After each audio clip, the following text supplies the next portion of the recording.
Hello and welcome to my channel, Genealogy Central. Today we are doing the history of Brazil. This video was suggested by Handsome Man. Okay, let's get started. Brazil is the largest country in South America and it has a population of 212 million. That makes it the 6th most populous country in the world. The first humans arrived in Brazil around 11,000 years ago. By the time the first Europeans arrived in 1500, there were over 2,000 tribes. Before 1500, not much is known about the history of Brazil.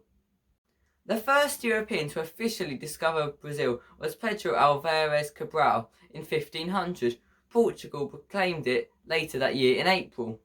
A major export from the country was Brazilwood, which is where Brazil gets its name.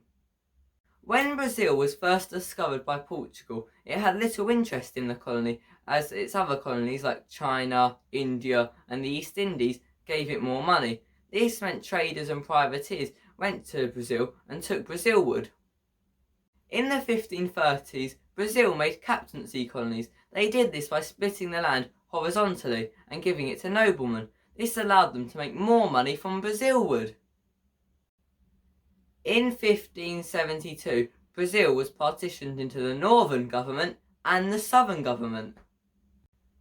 6 years later, the King of Portugal, Dom Sebastiano, disappeared, so that meant his uncle, Philip II of Spain, took over. Also, during the 1500s, there were many indigenous rebellions against Portugal and Spain, and sorry for my pronunciation of these names, but some of the chieftains that led the rebellions were Cunhahambebe, Pintobuku, Cocaria, Arai, and Ambiere. During the course of the 16th century, sugarcane plantations became the base of the Brazilian economy. Slaves were forced to work on the sugarcane plantations. At first, Portugal tried to use slaves that were from Brazil, but this didn't work, so they took slaves from Africa. During the 17th century, other European powers tried to take bits of Brazil, like the Dutch, but they were forced out by 1654.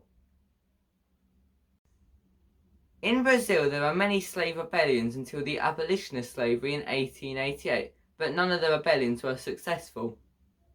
In the 1690s, the Brazilian gold rush started, and it lasted until the end of the 1800s.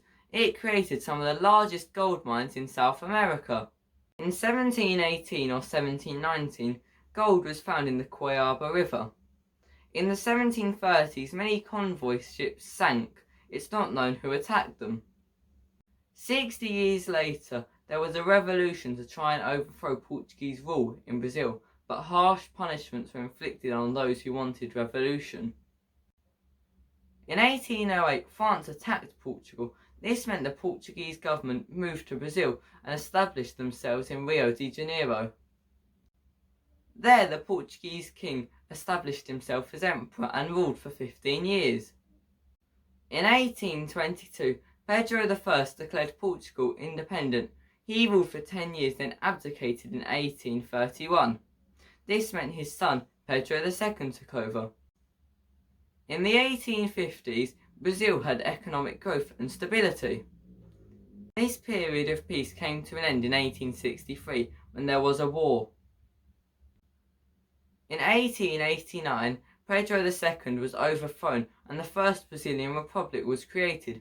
Although it was originally meant to be democratic, elections were rigged and voters were often told by their bosses who to vote for.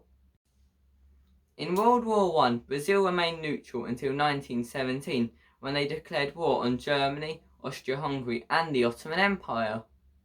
In 1930, there was another revolution, ending the First Brazilian Republic. This was to overthrow the oligarchical coffee plantation owners and bring power to the middle class. During World War II, Brazil was on the side of the Allies, much like in World War I. They fought in the Battle of the Atlantic, but their navy was much smaller than Italy or Germany's navy.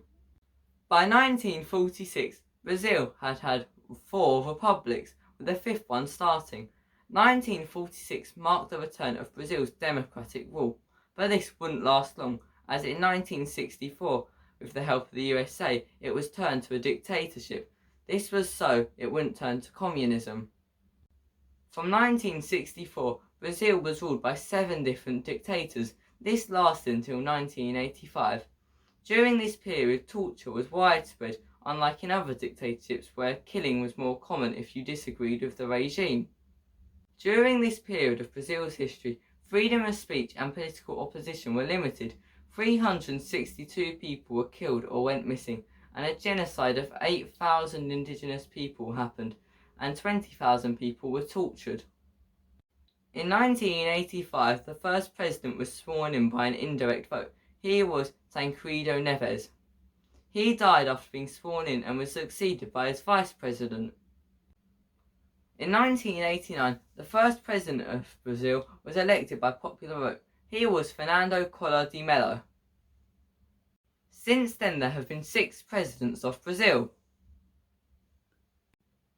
Today, Brazil struggles with corruption and extreme poverty, with 9.2% of the population living in poverty today. This is the end of our video. I hope you enjoyed it, and if you have any other suggestions, make sure to put them in the comments below. Make sure to like, comment and subscribe. Thanks for watching and goodbye.